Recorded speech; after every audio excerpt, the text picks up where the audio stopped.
सैनिक समाज पार्टीच्या उमेदवारांच्या प्रचाराचा माहोल सुरू केला आहे। हा व्हिडिओ पण सैनिक समाज पार्टीच्या उमेदवारांच्या प्रचारासाठी तयार करण्यात येत आहे। जळगावचे मोरे साहेब, पुणे येथील कर्नल पाटील, शिरूरचे आमचे तुकाराम डफळ आणि माझा अहमदनगर मधल्या प्रचाराचा हा सामूहिक व्हिडिओ आहे। ऑनलाईन प्रचार आहे। सैनिक समाज पार्टीचा ऑनलाईन प्रचार आहे। अल्प खर्चात निवडणुकीचा प्रचार आहे। तरी पण समाजाने त्याला दाद दिली आहे। आमच्या रोजच्या व्हिडिओला ज्या प्रतिक्रिया येतात त्या प्रतिक्रियाचा मतितार्थच असा आहे की सैनिक समाज पार्टी ही जनतेच्या मनात घर करून बसलेली आहे, हृदयात जागा केली आहे आणि सैनिक समाज पार्टीकडून समाजाच्या अपेक्षा वाढलेल्या आहेत। आता पहिल्यांदा आपण महाराष्ट्रातील विदर्भाची निवडणूक पाहिली होती। त्यावेळेला विदर्भामध्ये फक्त 55% देशातल्या मतदानापैकी कमीत कमी मतदान विदर्भात झालं होतं। महाराष्ट्र हा सुशिक्षित आहे, प्रगतशील राज्य आहे, तरी पण 55 झालं याचा पॉझिटिव्ह अर्थ असा घ्यायचा आहे की उर्वरित राहिलेले 45% लोक अलर्ट आहेत, जागृत आहेत आणि त्यांनी हा चाललेला राजकीय घोटाळा, राजकीय पद्धत, गुंडांची एंट्री आणि परिवारवादी घराणेशाहींची एंट्री, तोच आमदार परत निवडून येण्याची अपेक्षा ठेवतो, तोच खासदार पुन्हा ह्या नाही पक्षातून तिकीट मिळालं तर त्या पक्षात जाऊन तिकीट घेतो। हा जो प्रकार चालू आहे याला समाजाने नाकारलेला आहे, या प्रकाराला नाकारलेला आहे। त्यामुळे सैनिक समाज पार्टी जी उदयाला आली आहे ती तुमची पार्टी आहे, आम समाजाची पार्टी आहे, आम समाजाच्या मनातलं ठाव घेणारी पार्टी आहे आणि आम समाजातील नागरिकांनीच पुढे केलेली पार्टी आहे। त्यामुळे ठराविक आडनाव, उदाहरणार्थ अहमदनगर जिल्ह्यामध्ये या 70 वर्षामध्ये 30 आडनाव पुढे आहेत। आजा गेला नातू आला हा प्रकार चालू आहे, म्हणून समाज यांना मतदान करत नाही। त्यांच्या आता नंतरच्या सेकंड फेज मधल्या जे निवडणुकीमध्ये आहे 55 पेक्षाही कमी, म्हणजे फक्त 53% मतदान झालं आहे। याचा या राजकीय नेत्यांनी अर्थ काढायची गरज नाही, त्यांच्याकडून अपेक्षा नाही, कारण त्यांना एक टीका होतात, त्यांच्यावर टीका होतात। त्यांना माहीत आहे की हा समाज आपल्या अंडर प्रेशर आहे, परंतु नाही, समाज तुमच्या अंडर प्रेशर नाही।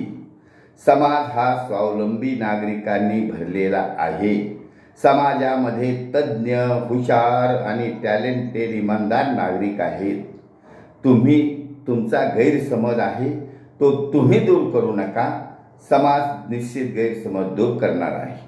समाज हा सैनिक समाज पार्टीच्या उमेदवारांना अल्प खर्चात निवडून देणार आहे। तरी तुमची झोप उडू नये, तुम्ही झोपेतच असावं अशी अपेक्षा पण आहे। सैनिक समाज पार्टी मार्फत अशी अपेक्षा आहे की तुम्ही तुमच्या प्रचाराचा दौरा, रॅली, पैशाचा उहापोह, आता काही उमेदवाराच्या बाबतीत कोणीतरी तक्रार दिली, परंतु ती तक्रार डब्यात टाकली, कचऱ्यात टाकली, ही पण एक व्हिडिओ आला होता। कारण तुमचं हा प्रेशर आहे समाजावर, जरी इनडायरेक्ट असतं तर प्रशासनावर आहे। प्रशासनामध्ये तुमच्या विरुद्ध दखल घेणं एवढं सोपं काम नाही, परंतु आम समाजाने दखल घेतली आहे।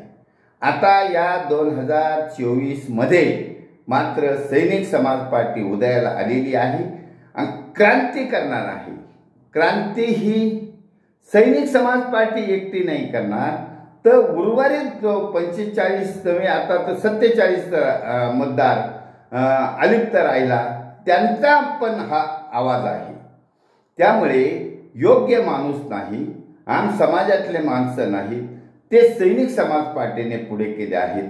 म्हणून सैनिक समाज पार्टी तुमच्या या फौजा आहेत, त्यांना आपण एक प्रकारे मुघलांच्या फौजा म्हणून, लाखोच्या फौजा आल्या होत्या छत्रपती शिवाजी महाराजांवर चालून, परंतु छत्रपती शिवाजी महाराजांनी गनिमी काव्याने त्यांना यशस्वी तोंड देऊन स्वराज्याची स्थापना केली होती. त्याप्रमाणे या समाजामध्ये आम्ही सैनिक समाज पार्टीची विचारधारा भूमिगत जाऊन घुसलेली आहे आणि ती लोकांनी ॲक्सेप्ट केली आहे.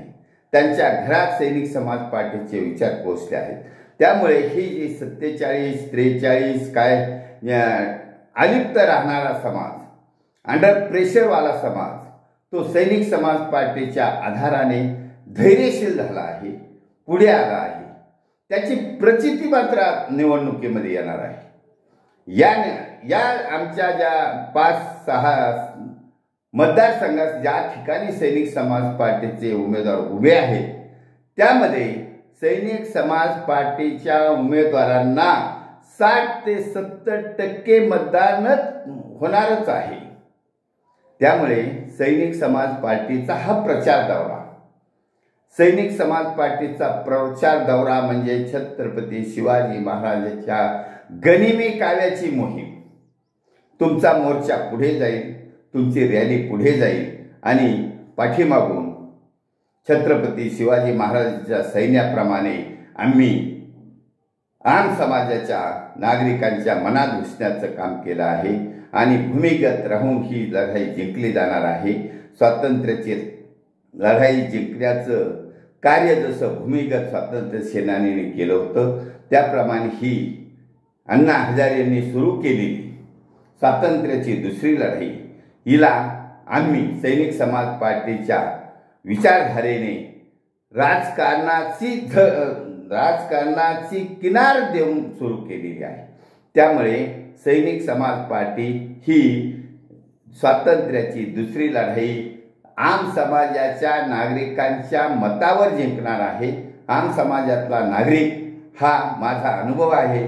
नगरमध्ये मी जरी घरी बसून प्रचार करत असलो तरी आम समाजातला नागरिक, पत्रकार आणि टीव्ही चॅनल सुद्धा मला फोन करत आहे की तुमचा विजय हा नक्की आहे, माझा विजय नक्की आहे, माझ्या उमेदवारांचा नक्की आहे, सैनिक समाज पार्टीचा नक्की आहे, अशा प्रतिक्रिया येत आहे. यामुळे हा देरीचा व्हिडिओ, याच्या प्रतिक्रिया येतात, तसंच त्याचे व्ह्यू वाढतात, लाईक वाढतात, म्हणजे सैनिक समाज पार्टीच्या उमेदवारांचा विजय निश्चित झालेला आहे. आणि सैनिक समाज पार्टीचं हे आंदोलन बौद्धिक आंदोलन आहे. बौद्धिक आंदोलन फक्त त्यांना समजेल ज्याला बुद्धी आहे त्यांना. उमेदवारामध्ये अनेक अडाणी अल्पशिक्षित असतील, परिवारवादी असतील, वंशवादी असतील, घराणेशाहीवादी असतील, भ्रष्टाचारी प्रवृत्तीचे असतील, घोटाळे बहादर असतील, त्यांना आम्ही समजून सांगणार नाही आणि त्यांनी सुधारावा असं आम्हाला अजिबात करायचं नाही. ते सुधारणार नाहीत, कारण एवढ्या वर्षामध्ये वंश परंपरेने त्यांची जी स्ट्रॅटेजी चालू आहे, पैशाचा भडीमार केला म्हणजे आपण निवडून येतो, हा त्यांचा जो गैरसमाज आहे तो सैनिक समाज पार्टी दूर करणार आहे. आणि सैनिक समाज पार्टीच्या हे 7 उमेदवार निवडून येणार आहेत, जेणेकरून विधानसभेच्या निवडणुकीचा पाया भक्कम केला जाणार आहे. त्यामुळे सैनिक समाज पार्टीचा हा जो गनिमी कावा आहे तो आम समाजाने यशस्वी करण्याचं ठरवलं आहे आणि त्यांना सैनिक समाज पार्टीच्या उमेदवारांना, म्हणजे त्यांचे उमेदवार आहे, आज समाजाचे उमेदवार आहे, देशसेवा केलेले उमेदवार आहेत, देशप्रेमी नागरिक, देश हिताच्यासाठी सैनिक समाज पार्टीला हमखास निवडून देणार आहेत. त्यामुळे आम समाजातील नागरिकांचे धन्यवाद, मतदारांचे धन्यवाद. भारत वर्ष की जय, छत्रपती शिवाजी महाराज की जय. सैनिक समाज पार्टीच्या उमेदवारांचा विजय असो.